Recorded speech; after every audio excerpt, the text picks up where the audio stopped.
All right, we are continuing our study through the book of Hebrews here on the Listener's Commentary, and in this recording, we are going to be looking at Hebrews chapter 11, verses 17 through 40. And this is continuing the list of the Old Testament faithful that we looked at in our last session. It's part of that exhortation that really is follow the example of the Old Testament faithful. And the author of Hebrews had been considering the example of Abraham and Sarah, and paused that in chapter 11, 13 through 16 to emphasize the significance of the fact that Abraham, Sarah, and even the other patriarchs all died never seeing the promises come to full fruition.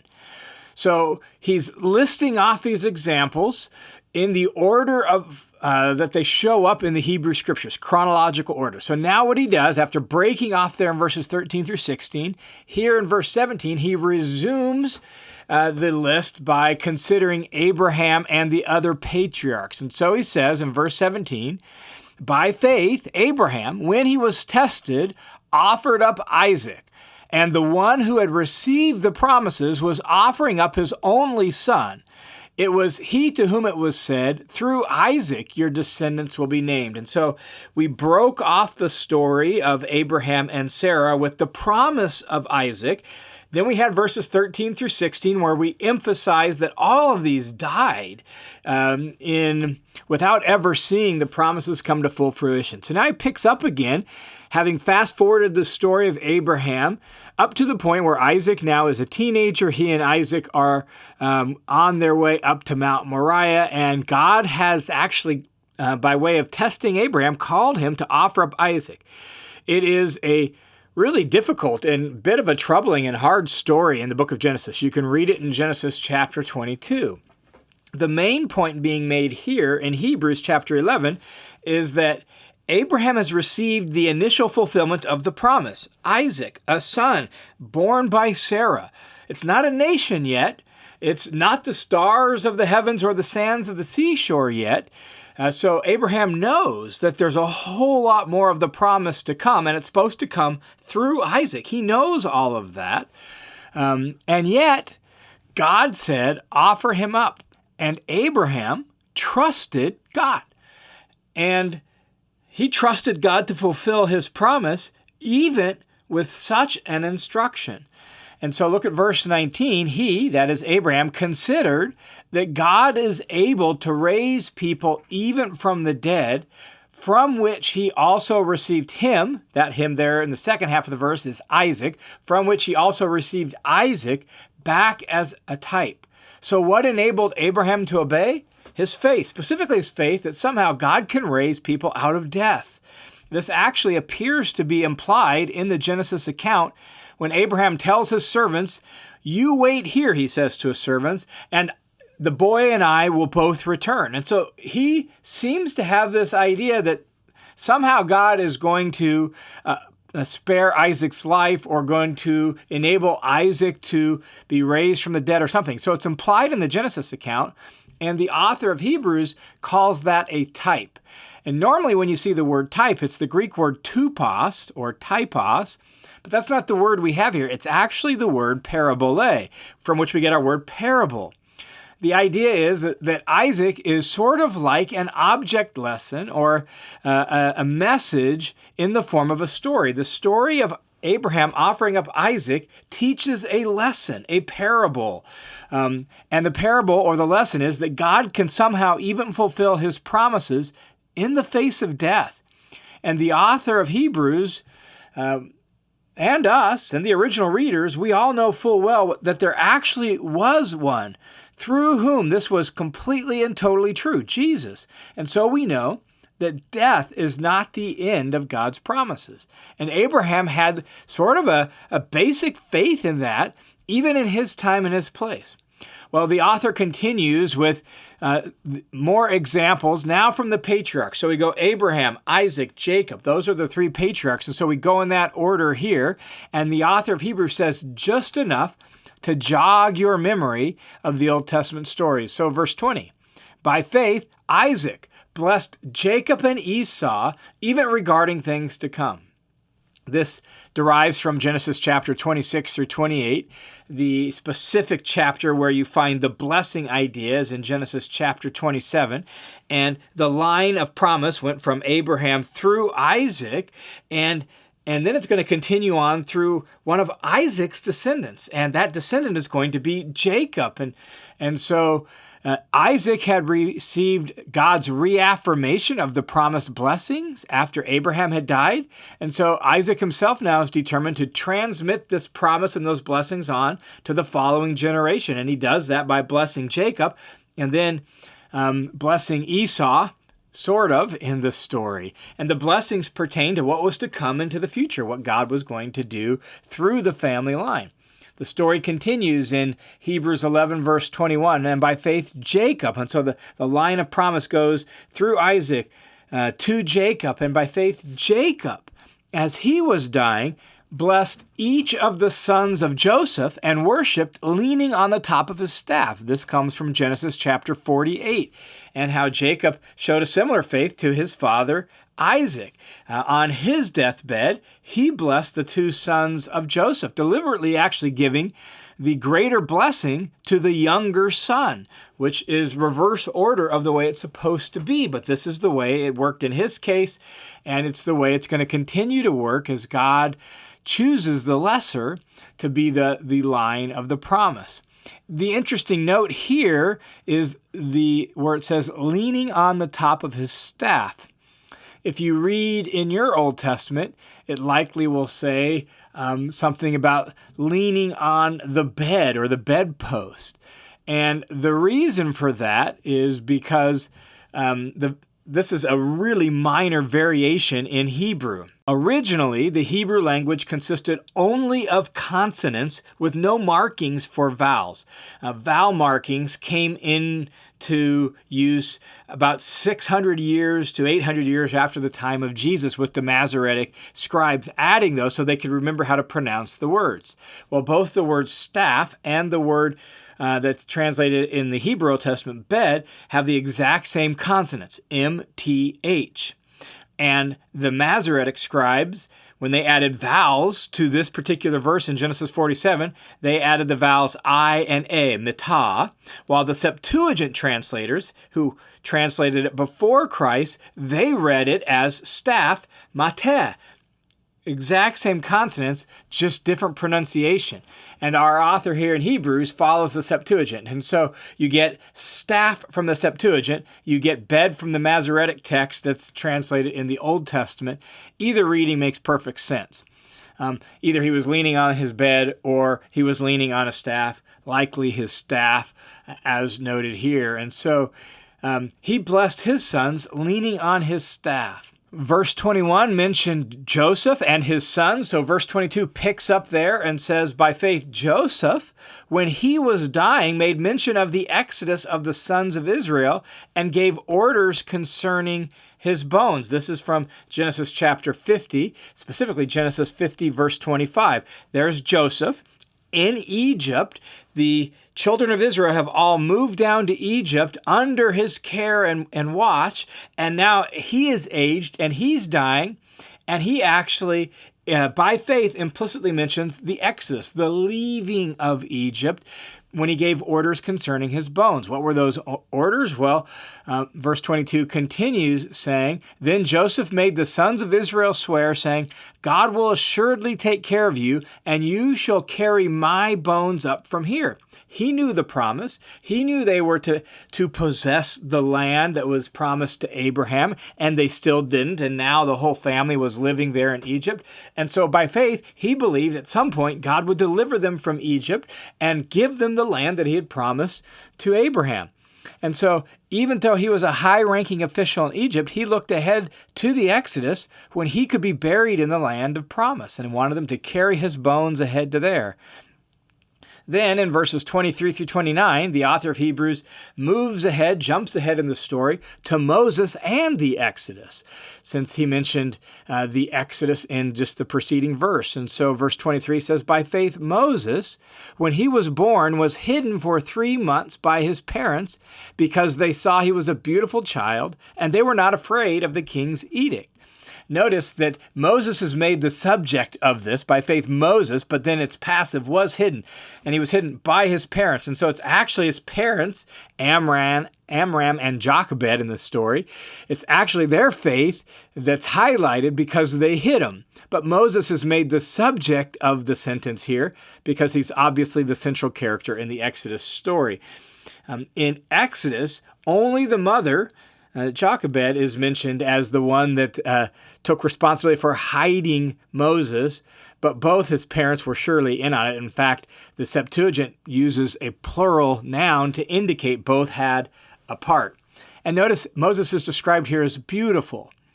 And it doesn't just deal with physical appearance. The word beautiful here is a general word of approval beyond just physical beauty. In fact, Acts chapter 7, verse 20 describes Moses this way, as beautiful before God. That is well-pleasing, special, having a special purpose.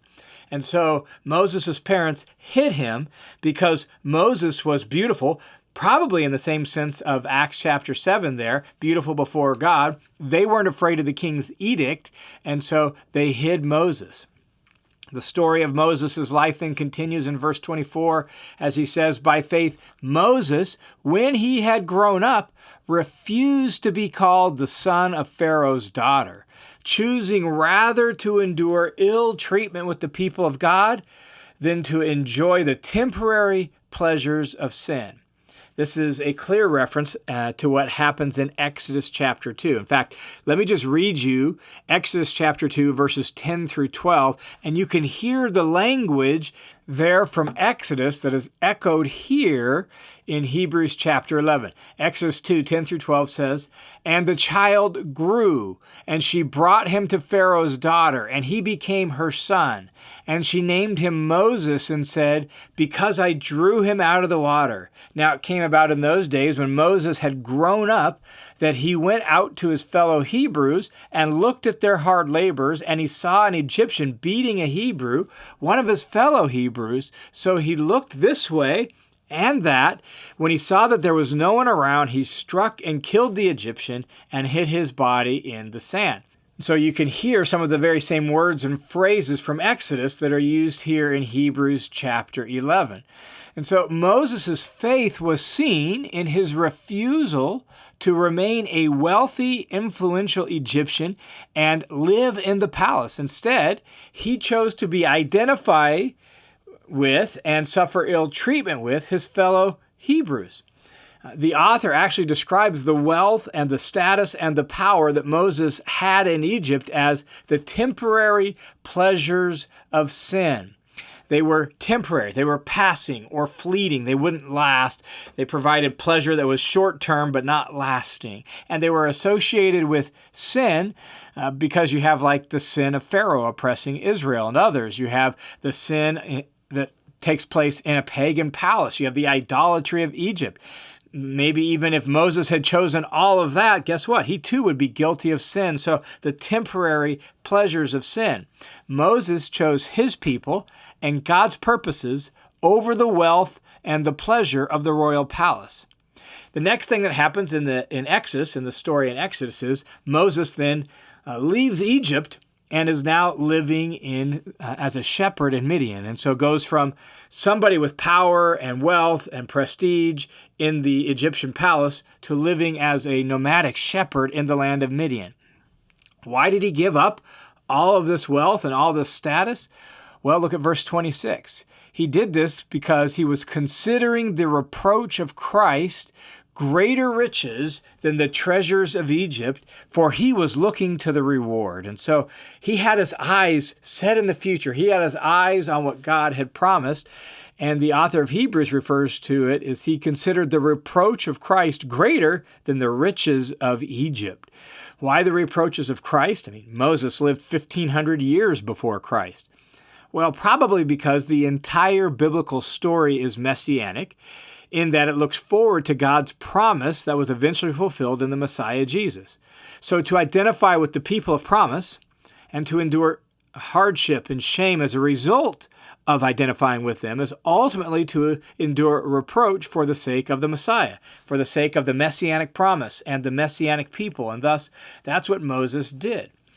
And the author of Hebrews probably chose this language, reproaches of Christ, because it's the very same kind of reproach that's causing the original readers of this book to consider abandoning the Messiah. Like, it's getting hard to follow the Messiah. Let's just go back to what we're comfortable with. But Moses didn't do that, and they should be like Moses. They should consider the reproach of Christ greater wealth than the treasures of Egypt or the treasures of Rome or whatever else it is.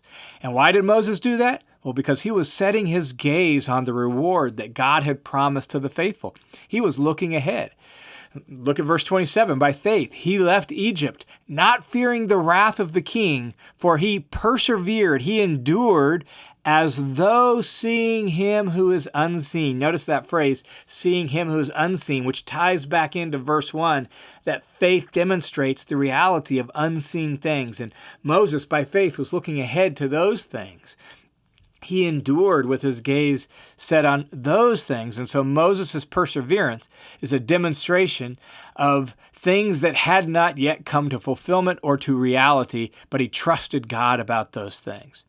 Not only that, but think about the Passover and the Red Sea and all of that that's involved in the story of the Exodus. Look at verse 28. By faith, he, Moses, kept the Passover and the sprinkling of the blood so that the destroyer of the firstborn would not touch them. By faith, they passed through the Red Sea as through dry land, and the Egyptians, when they attempted it, were drowned. And so now we're talking specifically about the Exodus and the fleeing from Egypt and the original Passover. And that original Passover was when the death angel passed over the houses of the Israelites who trusted God's instructions through Moses. And they trusted it enough to put blood on their doorposts so that their firstborns would be spared. And when being chased by Pharaoh's army, and now they're up against the sea, and Moses extended his staff, and the sea parted, and all the people were through, and then Moses brought his staff back down, and the sea crashed onto the Egyptians, and they were all drowned. All of this is a demonstration of their faith, their willingness to trust God's instruction and his leadership. Verse 30, by faith, the walls of Jericho fell down after the Israelites had marched around them for 7 days. And so when it finally came time to enter the promised land, they faced a walled, fortified fort town called Jericho. And the strategy they were given for taking this fort city, well, march around it and then blow your trumpets and shout. And well, they trusted God enough to do that. And guess what happened? The walls fell down. And while we're talking about Jericho, look at verse 31. By faith, the prostitute Rahab did not perish along with those who were disobedient after she had welcomed the spies in peace. This comes from the book of Joshua, Joshua chapter 6, and you can go back and read the story there. And Rahab is just a fascinating and surprising example.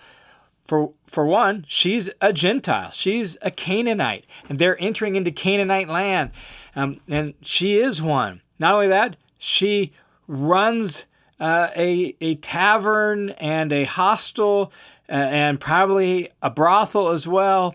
And yet here she is. Her name also appears in James chapter 2, verse 25, as an example of faith. And what's her faith? Well, her faith is she believed the spies, she confessed faith in in Yahweh, the God of the spies, and she followed their instructions. Joshua chapter 2, verse 11, Rahab said, "The Lord your God is the God of heaven above and on earth below." She risked everything for the Israelites because she believed in their God. She did what the spies told her. She hung a red cord out of her window. And the result, well, she didn't perish after she welcomed those spies in peace. The author of Hebrews could go on and on and on, but he chooses to break off the detailed list at this point with Rahab and then just mention others quickly for rhetorical impact. And so look at verse 32. What more shall I say? For time will fail me if I tell of Gideon and Barak and Samson and Jephthah, of David and Samuel and the prophets. So he lists off just some of the well-known stories from the Old Testament. Surprising stories, because we know some of these stories, and these people weren't like models of morality or perfect in their faith, but they persisted to the end in faithfulness. And that's what the author of Hebrews is camping on. And then he lists off some of the well-known things they did by virtue of their faith. And so verse 33 and 34, he says, who by faith conquered kingdoms, performed acts of righteousness, or maybe better, administered justice. They obtained promises. They shut the mouths of lions. Think, for example, of Daniel in the lion's den. They quenched the power of fire, perhaps like Elijah on Mount Carmel, or maybe Shadrach, Meshach, and Abednego in the fiery furnace. They escaped the edge of the sword. From weakness, they were made strong. They became mighty in war. They put foreign armies to flight. And so this is all just kind of a shotgun approach for rhetorical effect to emphasize to the original Jewish readers who love these stories, love these scriptures, to inspire them to say, look, they hung in there and they were faithful even when it was difficult. Please keep doing the same thing. The author of Hebrews continues in verse 35 and says, women received back their dead by resurrection. Think of Elisha raising the widow's son. And others were tortured, not accepting their release, so that they might obtain a better resurrection. That is better than those of verse 35 who were received back by resurrection, but they would have to die again. The better resurrection that's being spoken of here is eternal resurrection. And others experienced mocking and flogging. To be flogged is to be whipped. Further, chains and imprisonment. They were stoned, that is, pummeled with big rocks until they were killed. They were sawn in two. Tradition says this was Isaiah the prophet's fate, being sawn in two. They were tempted. They were put to death with the sword. And then the author of Hebrews ends with general hardships. They went about in sheepskin, in goatskin, being destitute, afflicted, tormented. I love this next line. People of whom the world was not worthy. That their faith and their faithfulness, even that was attended with so much difficulty, and they hung in there till the end. The world was not worthy of them. Wandering in deserts, on mountains, and sheltering in caves and holes in the ground. Like just a general list of hardships, difficulty that they endured to be faithful to God and to fulfill their calling by God to serve Him in whatever way it was. And then in verses 39 and 40, the author comes back around to where he started, bookending this list with the key idea. Look at verse 39. He says, and all these people that he's mentioned by name, that he's been very specific about, that he's alluded to, all of these, having gained approval through their faith. Remember, in the last session, we emphasized that this is central. It's not just that they had faith, it's that they gained approval. That is, they gained a testimony. They were commended through their faith. All of these, having gained approval through their faith, did not receive what was promised. They didn't experience the full fruition of God's promise. They saw glimpses, they got bits and pieces, but they never saw the Messiah. They never experienced the culmination of God's promise to Abraham that through his seed, all the nations of the earth will be blessed. We've received that. The original audience of Hebrews had received that, but these in this list in Hebrews 11, they did not receive that. They all died before that because, verse 40, God had provided something better for us so that apart from us, they would not be made perfect. And so they didn't receive the full fulfillment because that was going to come in our day. And when the author of Hebrews writes that, he means his day and the original reader's day. And down to today, we know the fulfillment. We know who the Messiah is. The Jewish Christians that the author of Hebrews was originally writing to, they were considering reverting. And he tells them, why go back? Like, you're going back to the time period of promise when you've experienced the fulfillment.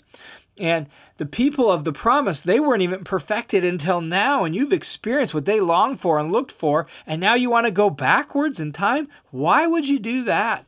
Why would you give up what they longed for and what they looked for? Why would you give that up just for the sake of ease and comfort? And with that, he wraps up this powerful exhortation to imitate the faithfulness of these Old Testament faithful saints. And before we leave this section, let me just offer a couple reflections. The first is this: faith acts. Faith acts. It does things, right? I told you when we first started this section to pay attention to the phrase by faith and then what they did.